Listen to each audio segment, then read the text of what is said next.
가나안 땅을 침공한 블레셋과의 1차전에서 군사 4천을 잃고 참패한 이스라엘이 2차전 때는 아예 하나님의 궤를 메고 전장에 나갔습니다. 그런데도 더 참혹한 패배의 쓴잔을 마셨습니다. 1차전 때는 4천 명의 군사를 잃었는데 2차전 때는 3만 명이 전사를 당합니다. 이스라엘 군대가 전멸을 당한 거죠.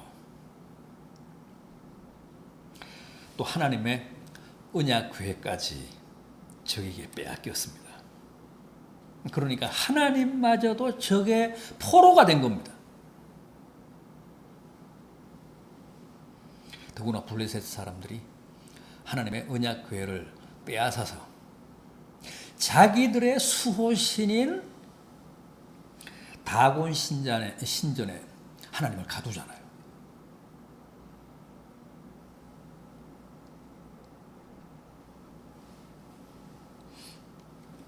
그것만이 아닙니다. 엘리의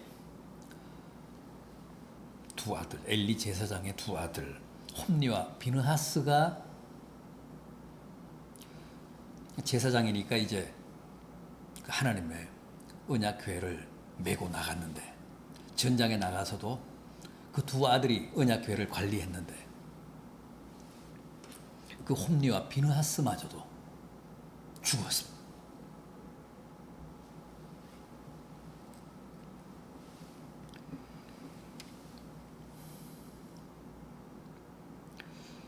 이렇게 블레셋과의 2차전마저도 참패한 날,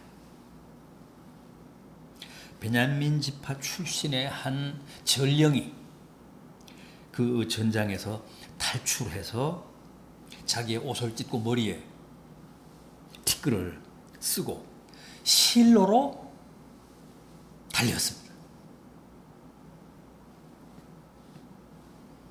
당시 이스라엘의 최고 그 지도자는 실로 하나님의 성막에 있는 엘리 제사장이잖아요. 엘리가 제사장이면서 사사였습니다. 이스라엘의 최고 어른이었습니다. 그 엘리에게 패전 소식을 전하기 위해서 전령이 실로로 내달린 겁니다. 엘리는 이미 그때 나이가 많았습니다. 오늘 우리가 함께 본 15절을 보면 98세였다고 합니다. 눈이 어두워서 앞도 잘 못 봤습니다.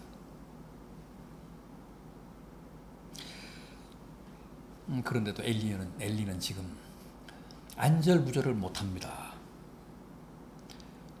성막 앞 길 옆에 의자를 내놓고 거기에 앉아서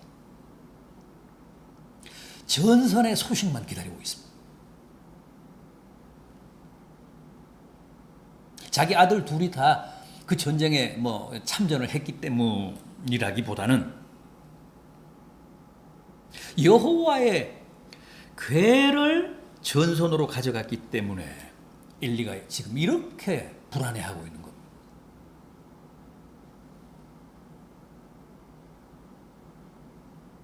완전히 흐트러진 모습으로, 정신이 다 나간 모습으로 전령이 최전방 소식을 가지고 왔습니다. 엘리에게 뭐라고 보고했습니까? 17절을 보십시오. 소식을 전하는 자가 대답하여 이르되 이스라엘이 블레셋 사람들 앞에서 도망하였고 백성 중에는 큰 사륙이 있었고 당신의 두 아들 홈니와 비느하스도 죽임을 당하였고 하나님의 궤는 빼앗겼나이다. 이어지는 18절 보십시오. 하나님의 궤를 말할 때에 하나님의 궤를 빼앗겼나이다라고 말할 때 엘리가 자기 의자에서 뒤로 넘어져 문 곁에서 목이 부러져 죽었다.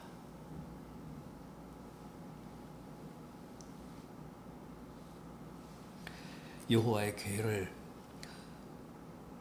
블레셋 군대에 빼앗겼나이다 하고 보고하는 순간 엘리는 그냥 혼절을 해버렸습니다.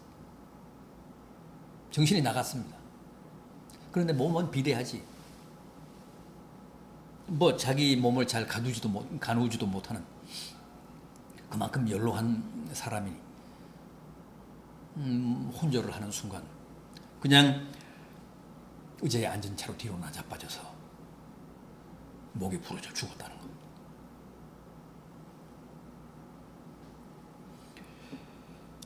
이때가 엘리 제사장이 이스라엘의 사사가 된 지 40년째 되는 해라고 했습니다. 40년간 이스라엘의 최고 지도자로, 사사로, 또 백성들을 대표해서 하나님께 예배를 집행하던 제사장으로 살았던 엘리가 그렇게 비극적인 최후를 마쳤습니다. 그런데 이 사무엘상 4장 오늘 본문의 비극은 그것으로 끝나지 않습니다. 전장에 나가서 죽은 엘리의 둘째 아들 비느하스의 아내가 그때 출산을 앞두고 있었는데 자기 남편과 시아버지의 사망 소식을 듣고 충격을 받아서 갑자기 산통을 하다가 아기를 낳고는 죽었습니다.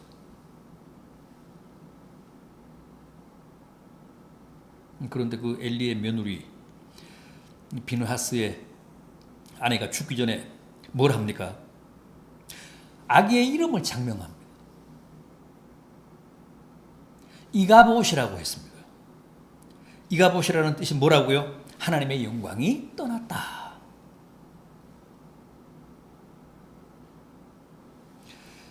이스라엘은 그동안 누가 뭐라고 해도 하나님의 영광 가운데서 살았습니다. 그런데 그 하나님의 영광이 이스라엘을 떠났다고 선언하고 죽은 겁니다.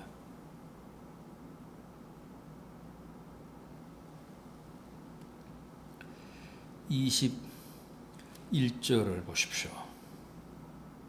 이르기를 영광이 이스라엘에서 떠났다 하고 아이 이름을 이가봇이라 하였으니 하나님의 궤가 빼앗겼고 그의 시아버지와 남편이 죽었기 때문이며 또 이르기를 하나님의 궤를 빼앗겼으므로 영광이 이스라엘에서 떠났다. 왜 이가봇이라고 했습니까? 왜 하나님의 영광이 이스라엘을 떠났다고 했습니까? 왜 자기가 낳은 아들의 이름을 이가봇이라고 명명을 하고 죽었습니까? 하나님의 궤를 빼앗겼기 때문에. 그리고 이스라엘의 제사장이었던 자기 시아버지 엘리가 죽었기 때문에, 또 그 제사장 족속이었던 자기 남편 비느하스와 홈리가 죽었기 때문에 이가봇이라고 외쳤던 겁니다. 하나님의 영광이 떠났다.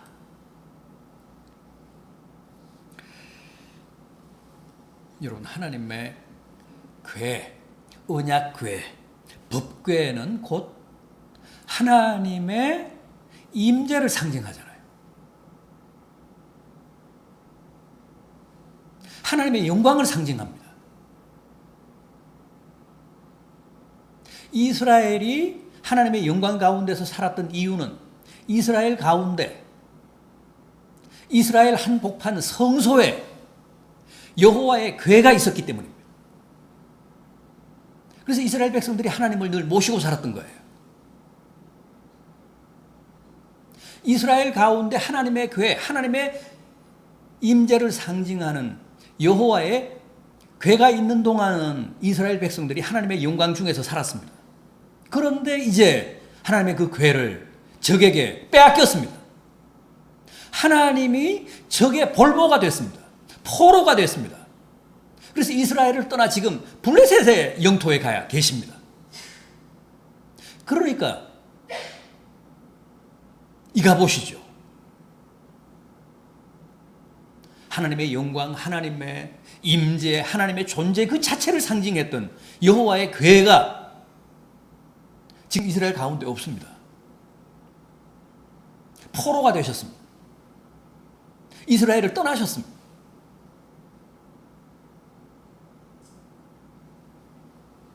더구나 백성들을 대표해서 하나님을 섬기던 제사장들이 다 죽었습니다.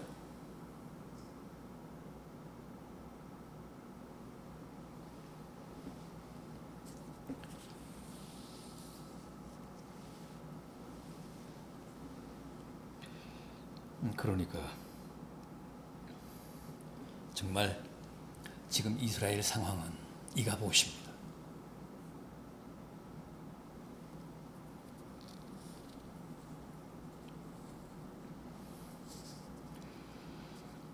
여러분, 개인의 심령이나 또 가정이나 한 나라나 민족 안에서 하나님의 영광이 떠나면 그것은 곧 이가봇이 됩니다.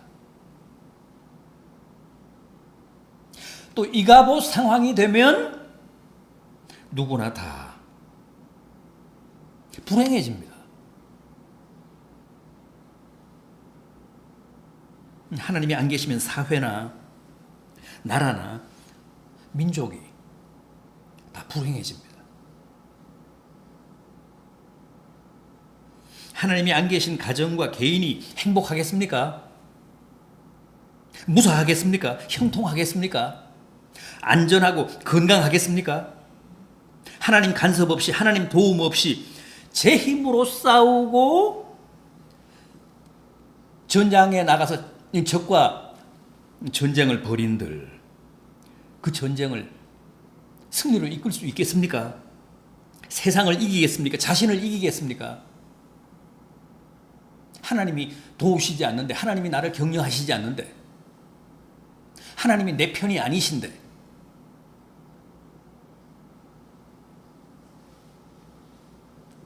어떤 경우에도 어떤 가정, 어떤 개인도 하나님을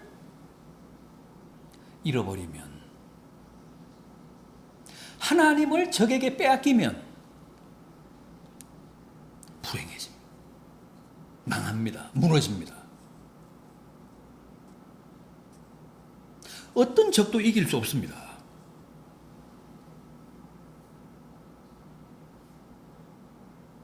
하나님이 안 계신다는 얘기는 하나님의 영광, 하나님의 빛, 하나님의 기운이 내게서 우리 공동체 위에서 거친다는 뜻입니다. 그러면 그 세계는 흑암할 수밖에 없습니다. 이가봇의 반대말은 쉐키나입니다. 쉐키나. 쉐키나라고 하는 말의 뜻은 하나님의 영광이 충만하다. 하나님의 영광이 여기에 가득하다. 그런 뜻입니다. 쉐키나. 이스라엘 백성이 광야 생활을 할 때 낮에는 구름 기둥이 늘 그들 위에서 그늘을 만들며 폭염으로부터 그 백성을 지켜주셨습니다. 밤에는 거대한 불기둥이 그들을 따뜻하게 보호하며 인도했습니다. 그게 바로 쉐키나입니다. 그 상황이 쉐키나입니다. 그 상태, 밤낮으로 하나님의 영광이 그들 가운데 가득하고 충만했던 시대, 그게 쉐키나입니다. 하나님의 영광이 떠난 상태는 이가봇이고, 하나님의 영광이 늘 함께하며 충만한 상태, 그게 쉐키나입니다. 그래서 이가봇과 쉐키나는 대조적입니다. 반대말입니다. 엘리 제사장은 이가봇 인생이었습니다. 여호와의 영광이 떠나고 성령이 완전히 소멸된 제사장이었습니다. 그래서 그의 최후가 필연적으로 그토록 참혹하고 불행했습니다. 반면에 사무엘은 쉐키나 인생이었습니다. 늘 그의 삶과 생애에는 하나님의 영광이 함께 하셨습니다. 성령이 충만했습니다. 그래서 누구보다도 위대한 하나님의 종으로 살 수 있었습니다. 끝까지 하나님의 영광이 그와 함께 하셨기 때문입니다. 지금도 마찬가지입니다. 하나님의 성령을 완전히 소멸한 이가봇 인생이 있는가 하면 늘 성령 충만한 쉐키나 인생이 있습니다. 부디 여러분 개인과 가정과 또 우리 교회와 사회에 늘 하나님의 영광이 함께 하시고 성령이 충만하심으로 불행한 이가봇이 아니라 복된 쉐키나의 은혜와 축복이 넘치시기를 진심으로 기원합니다.